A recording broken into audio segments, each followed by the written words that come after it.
அனைவருக்கும் இனிமையான வணக்கங்கள். இன்றைய நாள் 3ஆம் திகதி ஜூலை மாதம் 2016 வருடம் ஞாயிற்றுக்கிழமை. இன்றும் வழமை போலவே நாடெங்கிலும் வெளியாகி இருக்கும் பத்திரிகைகளில் இடம் பிடித்திருக்கும் முக்கிய செய்திகள் மீது கவனம் செலுத்த நாளேடுகளில் நமது பார்வை ஊடாக இணைந்திருக்கின்றோம். அந்த வகையில் முதலில் வீரகேசரி பத்திரிகை மீது கவனம் செலுத்தலாம். மத்திய வங்கியின் புதிய ஆளுநராக இந்திரஜித் குமாரசுவாமி நியமனம், இழுபறி நிலைக்கு சுமூக முடிவு என்ற தலைப்பில் பிரசுரிக்கப்பட்டுள்ளது.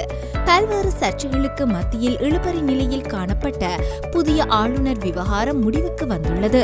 அதன் அடிப்படையில் மத்திய வங்கிக்கான புதிய ஆளுநராக கலாநிதி இந்திரஜித் குமாரசுவாமி நியமிக்கப்பட்டுள்ளதாக ஜனாதிபதியின் ஊடகப் பிரிவு தெரிவித்துள்ளது என்று தொடர்ந்து செல்கின்றது வீரகேசரியின் இன்றைய பிரதான தலைப்புச் செய்தி. தொடர்ச்சியாக மலையக செய்திகள் பக்கத்தில் தென் மாவட்டங்களில் வாழ்கின்ற பெருந்தோட்ட மக்களின் இன்றைய போக்கு என்ற தலைப்பில் ஒரு செய்தி கட்டுரை இடம் பிடித்துள்ளது. தென் மாவட்டங்களில் குறிப்பாக ரத்னபுரி, களுத்துறை, காலி, மாத்தறை, அம்பாந்தோட்டை போன்ற மாவட்டங்களில் மொத்தமாக 1,99,000 தமிழர்கள் வாழ்கின்றனர். இவர்களில் சுமார் 85 முதல் 90% இந்திய வம்சாவளி தமிழர்களாக அடையாளப்படுத்தக்கூடியதாக உள்ளது என்று தொடர்ந்து செல்கின்றது அந்த செய்தி கட்டுரை. தொடர்ச்சியாக வீரகேசரியின் ஆசிரியர் தலையங்கம் மீது கவனம் செலுத்தலாம். இலங்கையின் பொறுப்புக்கூறல் தொடர்பான எதிர்பார்ப்புகள் என்ற தலைப்பில் இன்றைய ஆசிரியர் தலையங்கம் பிரசுரிக்கப்பட்டுள்ளது. அனைத்து தரப்பினரதும் கவனமும் கடந்த வாரம் ஜெனீவா மனித உரிமை பேரவையின் 32வது கூட்டத்தொடரின் மீதே சரிந்து போயிருந்தது. ஐக்கிய நாடுகள் மனித உரிமைகள் ஆணையாளர் சைட் அல் ஹுசைன் இலங்கை தொடர்பில் என்ன கூறப்போகிறார், இலங்கை அரசாங்கம் தனது உறுதிமொழிகள் தொடர்பில் என்ன கூறப்போகின்றது என்றே பலரும் எதிர்பார்த்திருந்தனர் என்று தொடர்ந்து செல்கின்றது வீரகேசரியின் இன்றைய ஆசிரியர் தலையங்கம். அதனைத் தொடர்ந்து ஞாயிறு தினக்குரல் மீது கவனம் செலுத்தலாம். ஞாயிறு தினக்குரலின் பிரதான தலைப்புச் செய்தியாக மத்திய வங்கி புதிய ஆளுநராக இந்திரஜித் குமாரசுவாமி நியமனம், ரணிலுடன் பேசிய பின்னர் ஜனாதிபதி வழங்கினார் என்ற தலைப்பில் ஒரு செய்தி இடம் பிடித்துள்ளது. மத்திய வங்கியின் புதிய ஆளுநராக கலாநிதி இந்திரஜித் குமாரசுவாமி நியமிக்கப்பட்டுள்ளார். ஜனாதிபதி மைத்ரிபால சிறிசேன நேற்று சனிக்கிழமை இந்த நியமனத்தை வழங்கியுள்ளார் என்று தொடர்ந்து செல்கின்றது அந்த பிரதான தலைப்புச் செய்தி. தொடர்ச்சியாக ஞாயிறு தினக்குரலின் ஆசிரியர் தலையங்கம் மீது கவனம் செலுத்தலாம். அடுத்தது என்ன கேள்விக்குறியுடன் கூடியதான ஆசிரியர் தலையங்கம் பிரசுரிக்கப்பட்டுள்ளது. ஐநா மனித உரிமைகள் பேரவையின் கூட்டத்தொடர் முடிவுக்கு வந்திருக்கின்றது. இலங்கை தொடர்பில் மனித உரிமைகள் ஆணையாளர் சைட் அல் ஹுசைன் வெளியிட்ட வாய்மூல அறிக்கைதான் ஜெனீவா நோக்கி இலங்கையர்களின் கவனத்தை திருப்பியிருந்தது. இது வெறுமனே காலம் கடத்தலாக முடிந்துவிடப் போகின்றதா அல்லது பயனுள்ள விளைவுகளை தரப்போகின்றதா என்பதுதான் இப்போது முன்பாக எழும் கேள்வி. ஆணையாளரின் வாய்மூல அறிக்கையும் அதற்கு பதிலளித்த இலங்கையின் வெளிவிவகார அமைச்சர் மங்கள சமரவீர நிகழ்த்திய உரையும் தான் அடுத்த கட்டம் எவ்வாறானதாக அமையும் என்பதை மதிப்பிடுவதற்கு உதவக்கூடியவை என்று தொடர்ந்து செல்கின்றது ஞாயிறு தினக்குரலின் ஆசிரியர் தலையங்கம். அவற்றைத் தொடர்ந்து சுடரொளி பத்திரிகை மீது கவனம் செலுத்தலாம். சுடரொளியின் இன்றைய பிரதான தலைப்புச் செய்தி மத்திய வங்கி ஆளுநராக இந்திரஜித் குமாரசுவாமி, இழுபறிகளுக்கு மத்தியில் மீண்டும் தமிழர் நியமனம் என்ற தலைப்பில் பிரசுரிக்கப்பட்டுள்ளது. இலங்கை மத்திய வங்கியின் புதிய ஆளுநராக மீண்டும் தமிழர் நியமிக்கப்பட்டுள்ளார். கலாநிதி இந்திரஜித் குமாரசுவாமியை மத்திய வங்கியின் 14வது ஆளுநராக நியமிக்கும் அறிவித்தலை ஜனாதிபதி மைத்ரிபால சிறிசேன நேற்று விடுத்துள்ளார் என்று தொடர்ந்து செல்கின்றது சுடரொளியின் இன்றைய பிரதான தலைப்புச் செய்தி. அதனைத் தொடர்ந்து சுடரொளியின் ஆசிரியர் தலையங்கம் மீது கவனம் செலுத்தலாம். கரசனைகள் கருமங்கள் அவசியமானவை என்ற தலைப்பில் இன்றைய ஆசிரியர் தலையங்கம் பிரசுரிக்கப்பட்டுள்ளது. காத்திருப்புகள் தமிழர்களுக்கு என்றும் வீட்டிருப்புகள் என்ற நிலையில் ஐநா மனித உரிமைகள் மன்றின் 32வது அமர்வு நடந்தேறி முடிந்துள்ளது.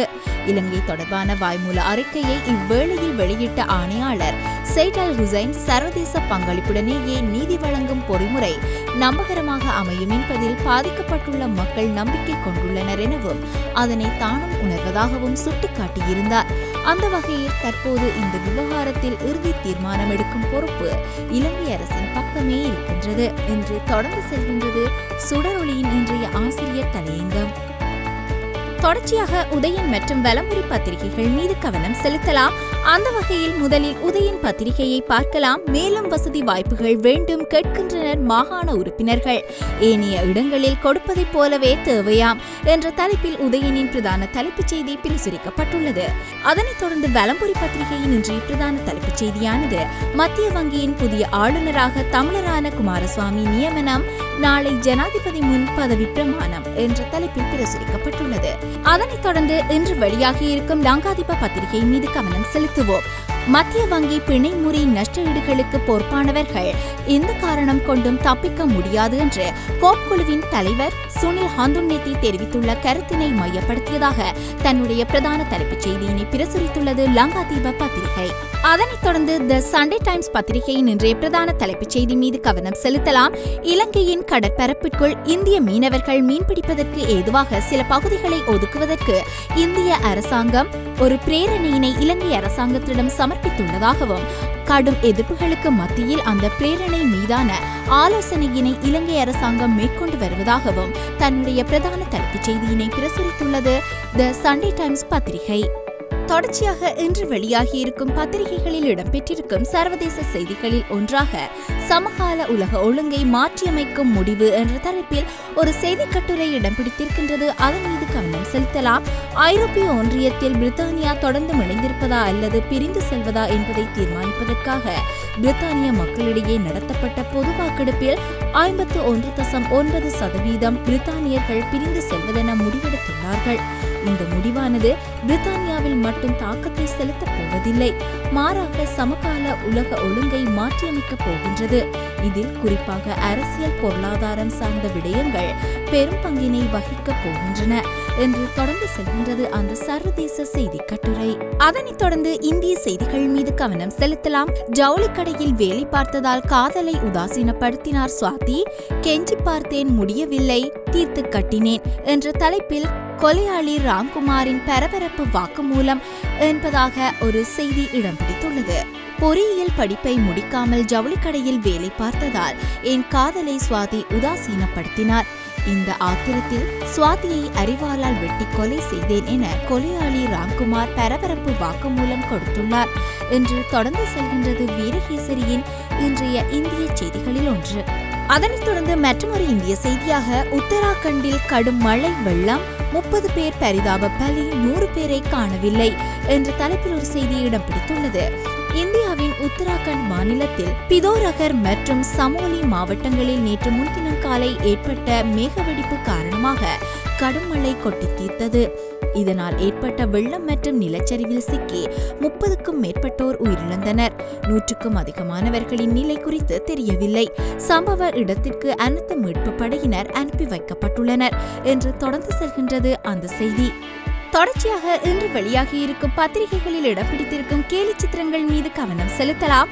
அந்த வகையில் முதலில் வீரகேசரியின் கேலி சித்திரமானது ஐநாவின் மனித உரிமைகள் கூட்டத்தொடர் முடிவடைந்திருக்கின்ற நிலையில் ஐநா அறிக்கையானது இலங்கையில் இடம்பெற்ற போர்க்குற்ற விசாரணைகள் தொடர்பில் சர்வதேசத்தின் பங்களிப்பு அவசியம் என்பதை உறுதியாக கூறியிருக்கின்றது. இந்த நிலையில் ஐநா அறிக்கையானது ஒரு பூதம் போன்று இலங்கை நல்லாட்சி அரசாங்கத்தின் பிரதமர் ரணில் விக்ரமசிங்க மற்றும் ஜனாதிபதி மைத்ரிபால சிறிசேன இருவரையும் துரத்துவதாகவும், பிரதமர் ரணில் விக்ரமசிங்கவோ ஓடிச் செல்லும் போது விரட்டுறாராமா என்று சொல்லியபடி ஓடுவதாகவும், இதை பார்த்து கொண்டிருக்கின்ற ஒரு சாதாரண பொதுமகன் ஆரம்பம் நல்லாத்தான் இருக்கு, ஆனா பினிஷிங் சரியில்லையேப்பா என்று கவலைப்படுவதாகவும் சித்தரித்து தன்னுடைய கேலி சித்திரத்தினை பிரசுரித்துள்ளது வீரகேசரி பத்திரிகை.